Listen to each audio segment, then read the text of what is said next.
New York সিটির এক office ভবনে সোমবার গুলিবর্ষণের ঘটনায় নিহত 4 জনের মধ্যে অন্যতম এনওয়াইপিডি কর্মকর্তা দিদারুল ইসলাম স্মরণে ব্রঙ্কসে এক শোকসভা অনুষ্ঠিত হয়েছে।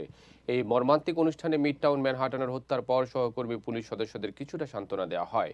ব্রঙ্কসের 47th প্রিসিংক্টের বাইরে নিউ ইয়র্কের বাসী সমবেত হয়ে গান ও প্রার্থনার মধ্য দিয়ে দিদারকে শ্রদ্ধা জানান। ব্রঙ্কস ডিস্ট্রিক্ট অ্যাটর্নি জার্সেল ক্লার্ক বলেন, সান্ত্বনা নিতে হবে এই জেনে যে দিদারুল ইসলাম জনগণকে সুরক্ষা দিতে গিয়ে শহীদ হয়েছেন।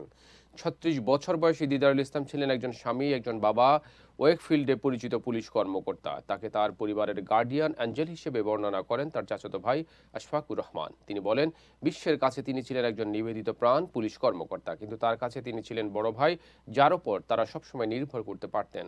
স্থানীয়রা ফুল ও মোমবাতি জ্বালিয়ে শ্রদ্ধা জানান। দিদারুল ইসলামকে সম্মান জানিয়ে সহকর্মীরা বেলুন উড়িয়ে দেয় এবং সিটির নেতারা তাকে স্মৃতিকে অম্লান রাখার প্রতিশ্রুতি দেন। দিদারুল ইসলামকে মরণোত্তর গোয়েন্দা পদে পদোন্নতি দেওয়া হয়েছে।